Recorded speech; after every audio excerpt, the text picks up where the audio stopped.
No road is long with good company. No road is long with good kausap. Pag masarap ang kasama, masarap ang kausap, ang mahabang oras ay umiiksi. Ang mahirap na sitwasyon ay dumadali. Dito sa quarantine, maraming opportunities mag-usap. Pakikipag-usap is also a ministry. Therapy, pleasure. Kaya dapat tayo ay mabuting kausap. At yan ang pamagat ng ating pag-aaral ngayon para maging blessing tayo sa ating kapwa at tayo man ay mabless pagka ang mga tao ay masaya at natutuwa sa atin, ang mabuting kausap. Suriin natin ating sarili, ang ating mga kasama, kung paano tayo lahat pwede mag-improve. Because the room for improvement, sabi nga, is the biggest room in the world. Ang mabuting kausap, nakikinig. Good listener. Job 21:3, bear with me while I speak, and after I have spoken, mock on. Ito kasi si Job, maraming nangyaring hirap sa kanyang buhay, tapos yung mga kaibigan niyang dumating para siya damayan, ay actually sinisisi siya. At hindi siya makapagtapos ng kanyang sinasabi, sinisingitan, inuunahan siya para sabihin siya siguro may kasalanan, kaya nagkaganyan-ganyan ang kanyang buhay. So sabi niya, bear with me while I speak, patapusin niyo muna ako, makinig muna kayo. Ecclesiastes 3:7, there's a time to be silent and a time to speak. Speech is silver, silence is gold. Kung mahalaga ang pagsasalita, madalas mas mahalaga ang pananahimik at pakikinig na mabuti. It is good to speak, but it is better to listen. Because when we listen, we learn. Lumalawak ang ating pananaw, lumalalim ang ating runong, at gumaganda ang ating behavior, maging ang ating pagkatao. Ang mabuting kausap, hindi sumisingit para pangunahan ang nagsasalita. Yung iba naman, nagsasalita ka pa, tatapusin na nila yung sentence mo for you. Meron ka sanang sasabihin na medyo may climax, may konting surprise, uunahan ka na agad nung mga nakakaalam na ng sagot o nung nakakaalam na sasabihin mo.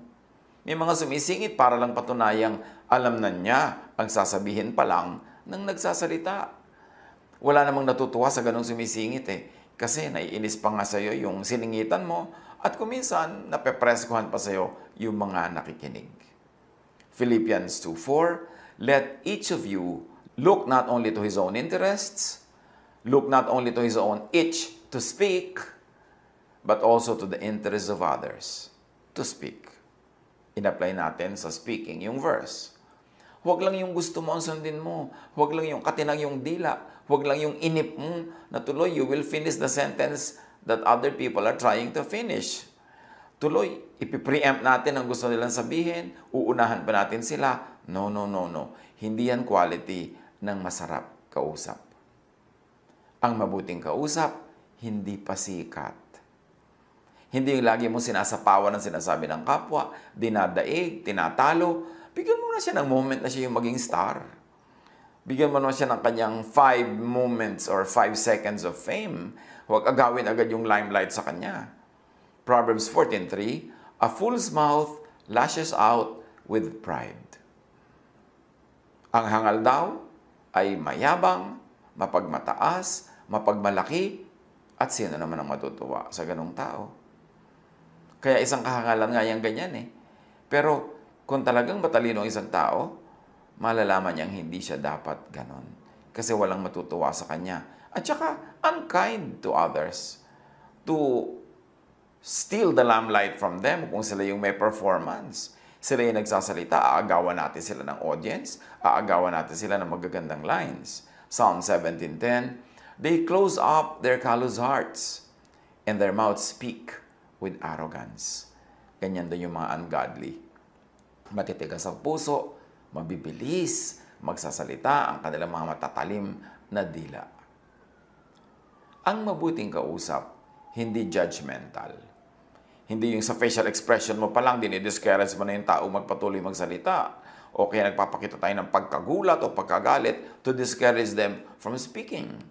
O kaya binibigyan agad natin ng moral value yung sinasabi nila, kahit yung moral value na yun ay very personal lang to us at hindi naman siguro laging yun ang universal moral correctness na meron lang tayong bias about our morality, about our self-righteousness at ini-impose natin yun sa iba. Tulad ng mga kaibigan ni Job. Ang daming nangyari sa buhay ni Job na napakahirap, pero yun ay pagsubok, hindi parusa dahil meron siyang maling ginawa. Pero yung mga kaibigan niya na dumating pa daw para makiramay, hindi nagtagal, naninisi na sa kanya. Ipinagpipilitan na nila na si Job siguro may kasalanan, kaya dumating sa kanya ang maraming hirap. Job 16:4, I also could speak like you, if you were in my place. I could make fine speeches against you and shake my head at you.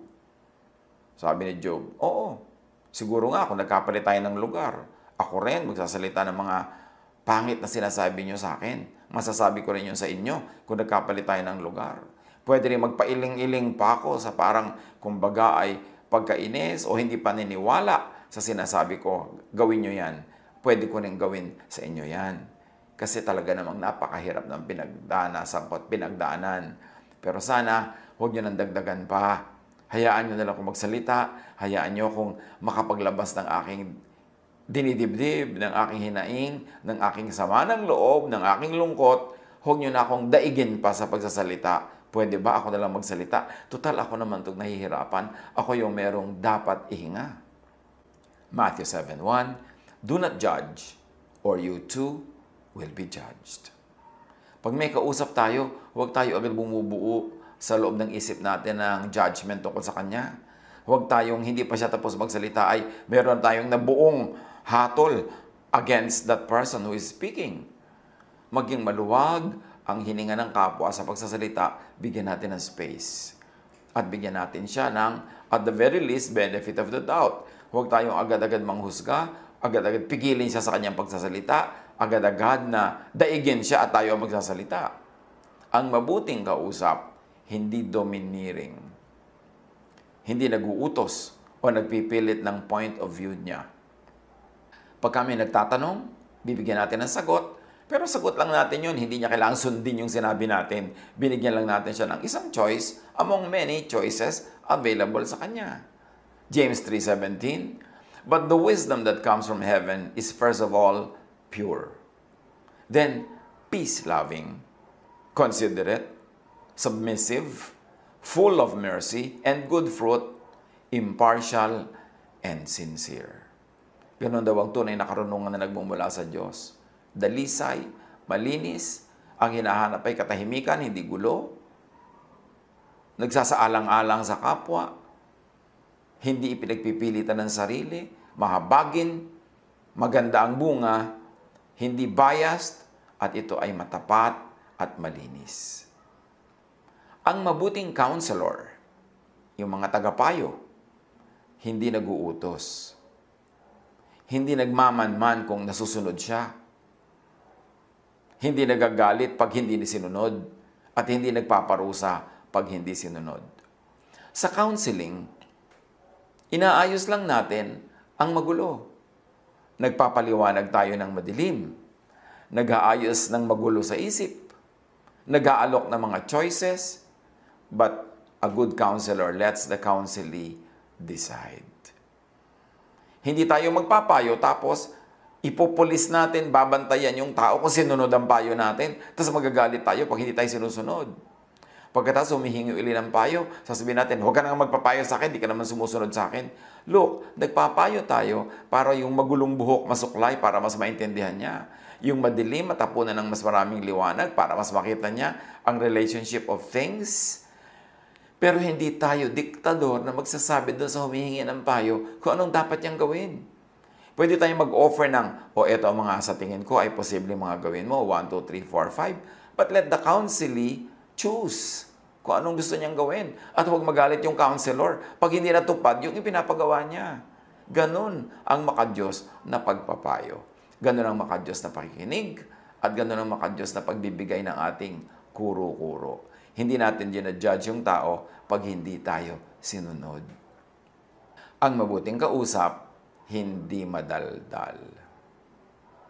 Does not betray trust. Hindi yung nalaman niya, tapos mamaya alam na ng buong barangay. At lalo ngayon, ang bilis-bilis ng social media, pag may nalaman tayong sikreto, ipinagtapat, o kaya ay sa moment of weakness ng kapwa na humihinga sa atin ng sama ng loob, may nalaman tayo, dapat igalang natin yon. Whatever is shared in secret, in good times, in friendship, must be kept a secret even in so-called bad times, even if you become enemies. Ang totoo at tunay na tao, pag may ipinagtapat sa iyo ang kapwa sa panahon na kayo magkaibigan, malapit sa isa't isa, pag nagkagalit kayo at nagkalayo, sinisikreto mo pa rin yun. Hindi mo ibinubulgar sa iba dahil lang naiba na ang friendship nyo. Kasi nung isinyer sa iyo yon, maganda ang inyong relasyon. Therefore, igagalang mo yung magandang relasyon na yon kahit na iba pa nga ang ganong relasyon pagdating ng panahon. Proverbs 11:13, a gossip betrays a confidence, but a trustworthy person keeps a secret. Secret niya nung friends kayo, ngayon hindi na kayo friends, igalang mo yung friendship na yon kahit natapos na o kahit na iba, keep it still as a secret. Kung ikaw ay disente, makadiyos, at mabuting tao. Proverbs 13:3, those who guard their lips preserve their lives. And may I add, and the lives of those who trust them. Pagka hindi tayo madaldal, hindi tayo nagbubulgar ng mga sikreto needlessly, yung sarili nating kaligtasan ay ating napapangalagaan, pati kaligtasan ng kapwa. Hindi tayo nagkakaroon ng mga needless enemies, hindi tayo nagkakaroon ng needless dangers na papasukin kung may magalit sa atin dahil tayo ay madaldal. At kung anak ng Diyos, hindi lahat ng iniisip ay sinasabi, lalo sa social media. Sa social media, ang dali-dali mag-away, ang dali-dali mag-disagree. Pero come on, magba-Bible study kayo sa social media, sa Zoom conference, may Bible study, tapos mag-aaway. Tapos pagsasalitaan ng hindi maganda, ng masakit, magdi-display tayo ng pride, ng yabang, ng ating pagiging hypersensitive. It has no place in an online Bible class. It has no place in an online fellowship. Kasi dapat the Spirit of God governs us. At dahil sa social media, napakadaling ikalat ang baho, napakadaling ikalat ang sarili nating baho, sarili nating emosyon, mas maingat tayo dapat. Kasi pag nasabi na, kumalat na, hindi mo na mababawi pa.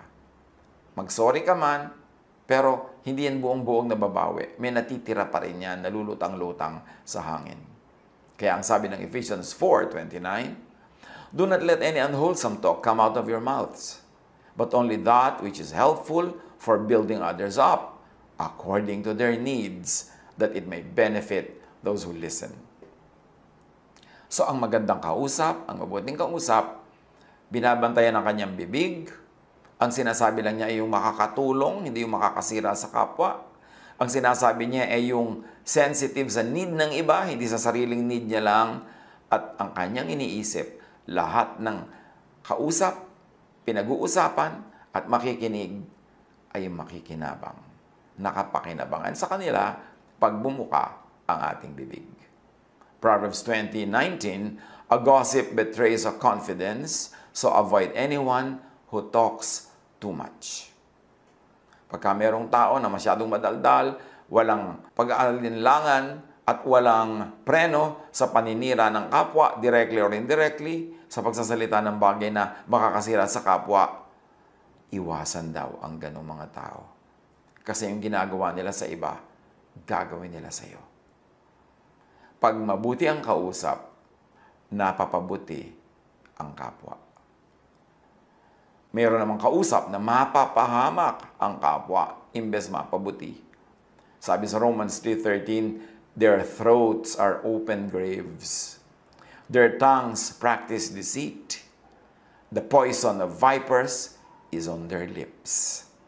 Yan daw mga taong masama magsalita, masama ang korte ng bibig, ang kanilang mga lalamunan ay parang mga libingan. Ang mga dila nila ay mapandaya, at ang kamandag ng mga ulupong ay nasa kanilang mga labi. Mabuti ka bang kausap? Masarap ka bang kausap? Psalm 119:103. How sweet are your words to my taste, sweeter than honey to my mouth. Ang blessed person, pag nagsasalita, blessed ang kapwang nakikinig. Proverbs 16:24, gracious words are a honeycomb, sweet to the soul, and healing to the bones. Lalo sa ministry, watch your words. Words should bless. Kung sa palagay mo ikay godly, sa palagay mo ikay leader, sa palagay mo ikay magaling, bantayan ang bibig. Yan ang tunay na sukatan. Hindi record, hindi body of works, hindi dami ng ministry, hindi dami ng sipag at nagawa, kundi paano naman magsalita. Nakakasakit ba o nakakabless? Many unpleasant words come from pride, lalo na pag may audience. Yung gusto magpasikat, magiging rude sa kapwa para lang pahangain yung ibang nakikinig. Many unpleasant words come from tactlessness and foolishness, and sometimes just from habit. Kasi talagang nakasanayan na maging magaspang, lagi tuloy magaspang. Examine, review, kung madalas o laging nasa sangkot sa gulo.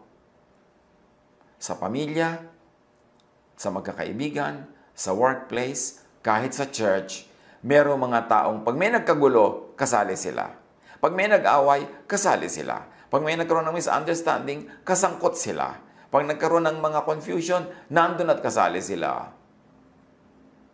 Dapat nating suriin. Tanungin, ako ba yun? Gaano kadalas ako masangkot sa gulo? Kasi yung mga nasa sangkot sa gulo, laging iniisip nila, tama sila. Parang tama lang na pumasok sa gulo, tama lang ang ginagawa ko. Pero makahalata tayo pag madalas tayong masangkot sa gulo. Kung napapagulo tayo kung kani-kanino at sa iba't ibang tao at iba't ibang grupo, baka naman tayo na ang may dala ng lason. Baka naman tayo na ang problema. Madalas ka bang masangkot sa gulo? Ikaw o ang mga kinakampihan mo? Siyempre, birds of a feather flock together, so yung mga magugulo, kampi-kampihan. Pero kung magkakampi-kampihan kayo ng mga magugulo, lagi may nakakaaway, paano naman mag-i-improve ang karakter? Dapat iron sharpens iron. Nagtuturoan tayo para maging mabait, hindi para maging masungit. Nagtuturoan tayo at nagtutulungan para maging mahinahon, hindi para maging marahas. Yun ang tunay na epekto dapat ng Espiritu sa ating buhay. James 3:10, out of the same mouth come praise and cursing. My brothers and sisters, this should not be. Proverbs 12:18, the words of the reckless pierce like swords. Kung nakakasakit ang ating salita, nasaan ang kabutihan? Nasaan ang kabaitan? Nasaan ang pagiging makadiyos? Kahit pa nga sa palagay natin, tayo may katwiran, tama tayo, pero yung korte ng salita natin nakakasugat, nakakadugo sa kapwa, hindi mali na rin tayo nun. Proverbs 18:21, the tongue is the power of life and death, and those who love it will eat its fruit. Nakakamatay, nakakabuhay, nakakapanghina, nakakapagpalakas ang ating dila. Gamitin ang tama. Proverbs 15:4, the soothing tongue is a tree of life, but a perverse tongue crushes the spirit. Pag tayo ba'y nagsasalita ay nabe-bless ang kapwa, nagiging blessing tayo, o nagiging curse, nagiging sumpa? Ang masarap kausap, winner.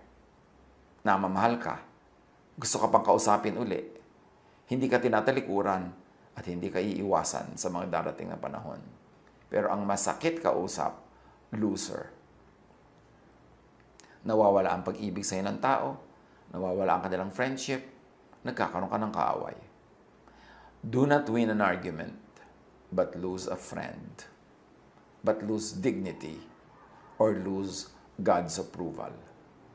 Yang lagi nagsisikap na siya ang manalo sa argumento, mas malakas ang boses, merong final say and last say, kadalasan niya nang nawawala ng mga kaibigan. Nilalayuan, ng mga taong dati sana ay malapit sa kanila. Kaya sabi ni Jesus, tungkol sa mga salitang walang kabuluhan, mga salitang masakit at masama, Matthew 12:36, I promise you that on the day of judgment, everyone will have to account for every careless word they have spoken. Pananagutan natin, ipagsusulit ang bawat salitang namutawi sa ating labi na walang kwenta, walang katuturan, o walang kabutihan. Do not win an argument, but lose love, lose respect. Kung bubuka ang bibig, win na lang, wag na sa lose. Colossians 4:6, let your conversation be always full of grace, seasoned with salt, so that you may know how to answer everyone. Marami tayong goodwill na nawawala dahil pangit ang ating salita. Maraming pag-ibig, maraming pagkakaibigan, maraming blessing na sasayang, sinisira ng matalim na dila. Pero marami ring pag-ibig, maraming friendships, maraming blessing ang pwedeng akitin ng mabuting pananalita. Suriin natin. Pagka mayroong nagsasalita sa harap natin na pangit magsalita, pwede naman tayong manahimik lang at sa ekspresyon ng mukha natin, sila na ang bahalang bumasa na ikinalulungkot natin ang kanilang mga sinasabi. Suriin ang sarili. Ang words pwedeng weapon to hurt others, pero pwede rin itong parang napakabangong bulaklak para maging blessing sa iba at magsimula ng magagandang mga samahan. Watch your words. Maging maganda at mabuting kausap. It's only a matter of choice. It's a matter of discipline, and it's a matter of decision. Magbulay-bulay tayo. Suriin ang ating mga sarili. God bless us all.